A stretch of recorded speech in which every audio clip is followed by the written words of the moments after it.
محترم سامعین کرام، یہ اللہ رب العالمین کا بہت بڑا شکر اور اس کا احسان ہے، اس کا انعام ہے کہ اس نے ہمیں یہ بابرکت مہینہ عطا فرمایا، جس کے 2 عشرے آج مکمل ہو رہے ہیں اور ہم تیسرے اور آخری عشرے میں داخل ہونے والے ہیں۔ اس مناسبت سے آج کے خطبہ جمعہ کا عنوان ہے ماہ رمضان کا آخری عشرہ۔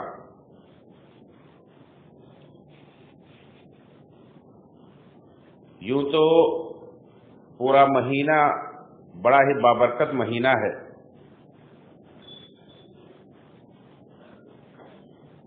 اور اللہ کے رسول صلی اللہ علیہ وسلم کی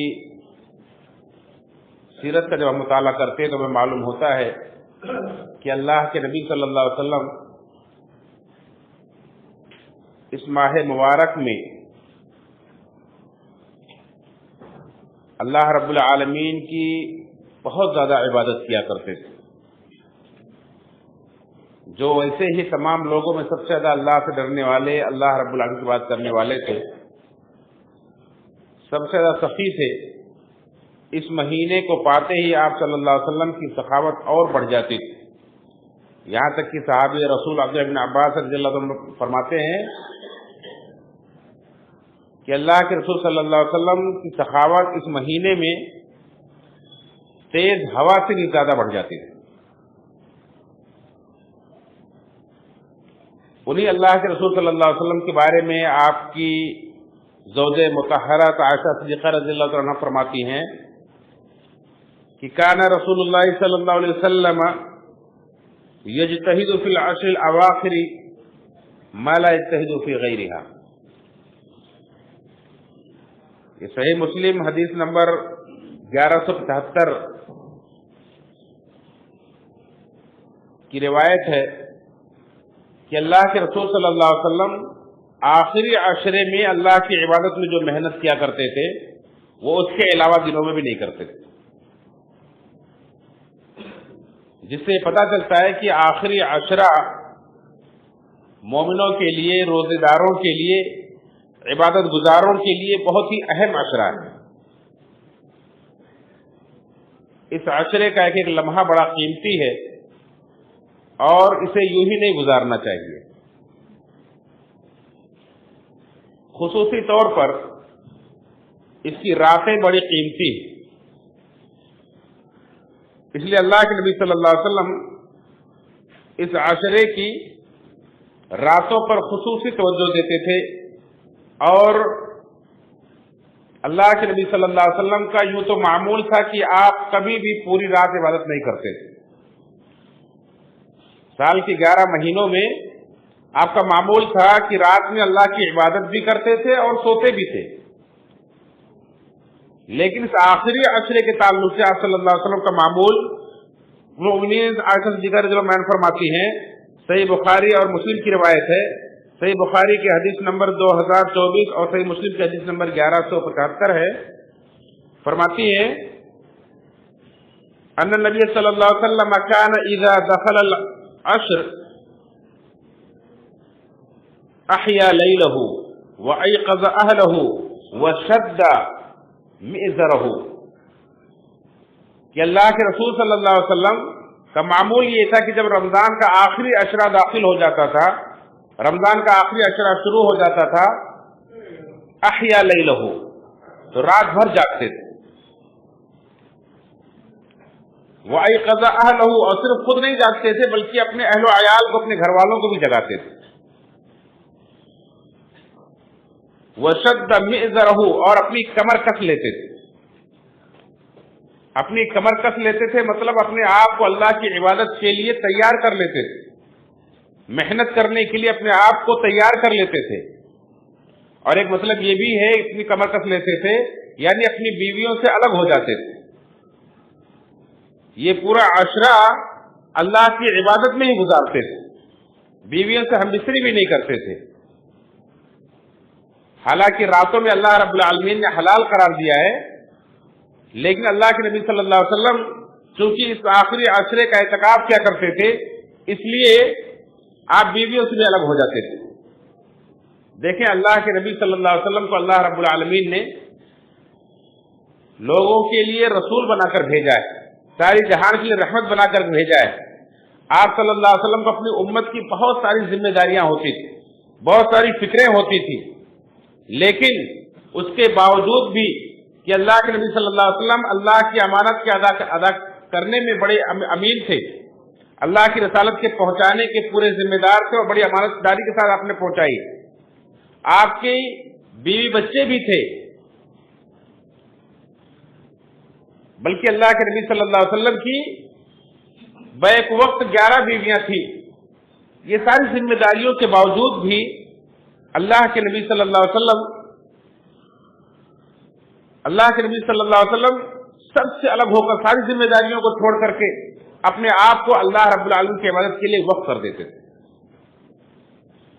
ویسے ایک مسلمان کو اجازت نہیں ہے کہ دنیاوی ذمہ داریوں سے الگ ہو کر رہبانی زندگی اختیار کر لے، لیکن رمضان مبارک اس آخری عشرے کی اہمیت کے پیش نظر اللہ کے رسول صلی اللہ علیہ وسلم کی سیرت سے ہمیں پتہ چلتا ہے کہ ایک بندہ اپنے آپ کو دنیا سے کاٹ کر، دنیا سے بے رغبت کر کے، دنیا کی ذمہ داریوں سے اپنے آپ کو سبکدوش کر کے اس آخری عشرے میں پوری طرح سے اللہ کا ہو جائے، پوری طرح سے اللہ کی عبادت کے لیے اپنا کو وقف کر دے، یہ اس کی اہمیت کا تقاضا ہے جسے اعتکاف کہا جاتا ہے۔ اور اللہ رب العالمین نے قرآن کریم کے اندر بھی اس کا ذکر کیا ہے، وَلَا تُبَاشِرُوهُنَّ وَأَنْتُمْ عَاكِفُونَ فِي الْمَسَاجِدِ، کہ جب تم مسجدوں کے اندر اعتکاف کی حالت میں ہو تو اپنی بیویوں سے ہم بستری نہ کرو۔ مطلب اعتکاف یہ اللہ رب العالمین نے اس کو مشروع قرار دیا، یہ شریعت کا حصہ ہے، یہ اللہ رب العالمین کی عبادت کا ایک ذریعہ ہے، اللہ رب العالمین کی عبادت کا ایک حصہ ہے۔ لہذا اس طرح سے ایک بندہ یوں تو سال کے کسی بھی مہینے میں، کسی بھی دن میں، کتنے بھی دن کے لیے اعتکاف کر سکتا ہے، لیکن اس آخری عشرے کا اعتکاف یہ اللہ کے نبی صلی اللہ علیہ وسلم کی ہمیشہ کی سنت رہی، جیسا کہ اللہ کے نبی صلی اللہ علیہ وسلم کی بیوی مومنین عائشہ صدیقہ رضی اللہ عنہا فرماتی ہیں کہ کان النبی صلی اللہ علیہ وسلم یعتکف العشر الاواخر من رمضان حتی توفاہ اللہ، کہ اللہ کے رسول صلی اللہ علیہ وسلم رمضان کے آخری عشرے کا اعتکاف برابر کرتے رہے یہاں تک کہ اللہ تعالیٰ نے آپ کو وفات دے دی۔ اپنی آخری زندگی تک، اپنی وفات تک اللہ کے رسول وسلم آخری عشرے کا اعتکاف کرتے رہے۔ ثم اعتکف ازواجہ من بعدہ، پھر آپ کے بعد آپ کی بیویوں نے بھی اعتکاف کیا ہے۔ یہ بھی بخاری مسلم کی روایت ہے، صحیح بخاری کے حدیث نمبر 2026 ہے اور صحیح مسلم کے حدیث نمبر 1172 ہے۔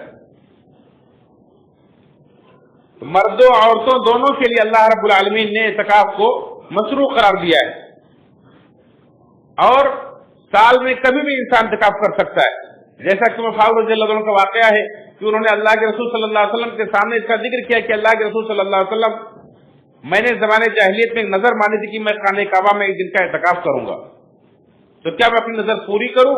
تو آپ نے فرمایا کہ ہاں، اپنی نظر پوری کرو، اور آپ نے فرمایا کہ آپ نے یہ حکم دیا کہ انسان جو بھی اللہ کی عبادت کی نظر مانے، اللہ کی اطاعت کی نظر مانے، نیکی کے کام کی نظر مانے، تو اسے چاہیے کہ اپنی نظر پوری کرے، اور جو اللہ کی نافرمانی کرنے کی کوئی نظر مانے تو اپنی نظر پوری نہ کرے۔ تو پتہ یہ چلا کہ ایک دن کا بھی اعتکاف کیا جا سکتا ہے، لیکن اس آخری عشرے کا اعتکاف یہ زیادہ مؤکد اور تاکیدی سنت ہے، کیونکہ اللہ کے رسول صلی اللہ علیہ وسلم نے برابر اس پر عمل کیا ہے، اور آپ کے بعد آپ کی بیویوں نے بھی عمل کیا ہے۔ اللہ رب العالمین نے اس اعتکاف کا ذکر کرتے ہوئے مسجد کا خصوصی ذکر کیا ہے، وَأَنْتُمْ عَاكِفُونَ فِي الْمَسَاجِدِ، تم مسجدوں کے اندر اعتکاف بیٹھے رہو۔ اللہ کے نبی صلی اللہ علیہ وسلم نے مسجد کے اندر اعتکاف کیا، آپ کے بعد آپ کی بیویوں نے بھی مسجد کے اندر اعتکاف کیا۔ کسی صحابی یا کسی صحابیہ سے یہ نہیں ملتا ہے کہ انہوں نے مسجد کے علاوہ کہیں اور اعتکاف کیا ہے۔ لہذا اعتکاف یہ صرف مسجد کے ساتھ مخصوص ہے، جس مسجد میں جماعت کے ساتھ نماز ہوتی ہو، مساجد کے علاوہ کہیں اور اعتکاف نہیں کیا جا سکتا ہے۔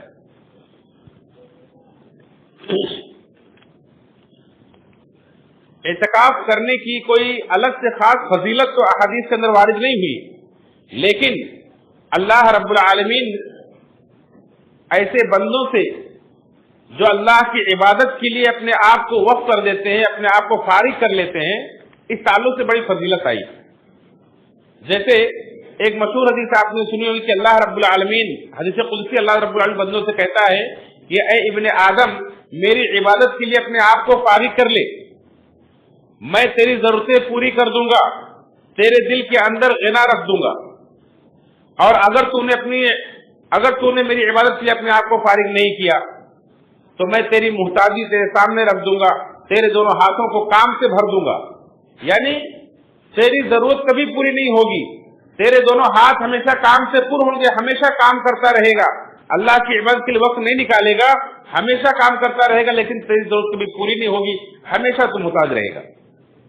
اور اگر تو نے اللہ کی عبادت کے لیے وقت نکالا، اللہ کی عبادت کے لیے اپنے آپ کو فارغ کیا، تو اللہ کا وعدہ ہے کہ اللہ دل کو غنا سے بھر دے گا، دل کو اللہ تعالیٰ مالدار کر دے گا، ساری ضرورتیں بھی پوری کر دے، فقیری اور محتاجی کو اللہ تعالیٰ دور کر دے گا۔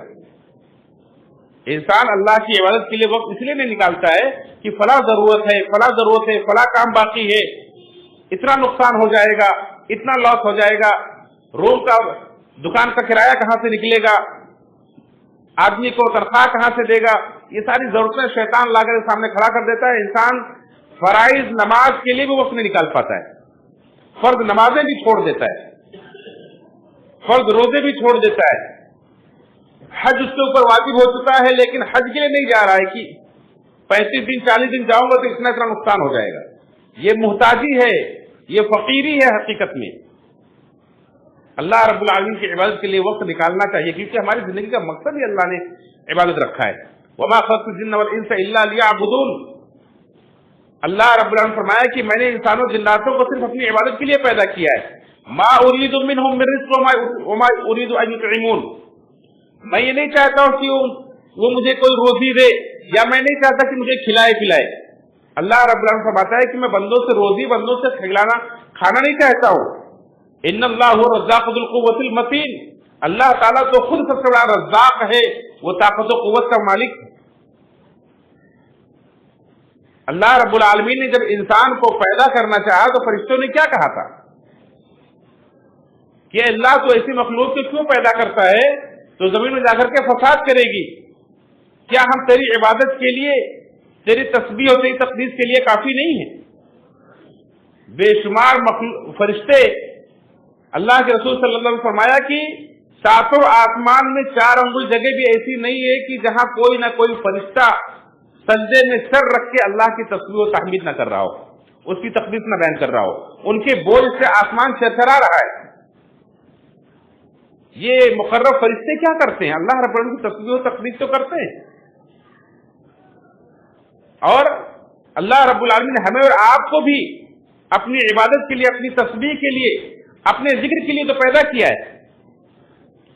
اسی لیے آپ دیکھیں ساری عبادتیں، ہر وہ عبادت جو ہم عبادت کے نام پر اللہ کے لیے کرتے ہیں، اس کے اندر اللہ کا ذکر ہی تو ہے۔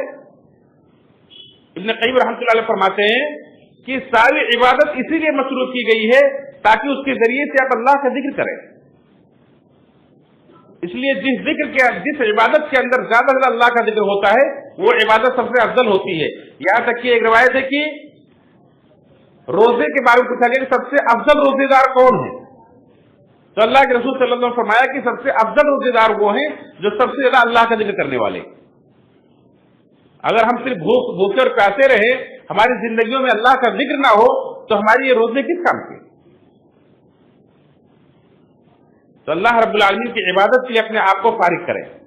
اسی طرح سے ایک روایت کے اندر ہے، ابن ماجہ کی حدیث نمبر 800، ابو ہریرہ رضی اللہ عنہ سے مروی ہے کہ اللہ کے رسول صلی اللہ علیہ وسلم نے فرمایا کہ جب کوئی مسلم بندہ مسجدوں کے اندر آتا ہے اللہ کی نماز قائم کرنے کے لیے، اللہ کے ذکر کے لیے، مسجدوں کا اپنا وطن بناتا ہے، اپنا جائے قرار بناتا ہے، مسجدوں کے اندر آتا ہے وقت نکال کر کے، تو اللہ تعالیٰ اس بندے سے اتنا خوش ہوتا ہے، اس طرح سے اس کے ساتھ اللہ تعالیٰ خوش ہوتا ہے جیسے کسی گھر والے کا کوئی فرد گم ہو گیا اور گم ہونے کے بعد واپس گھر پہ آ جائے۔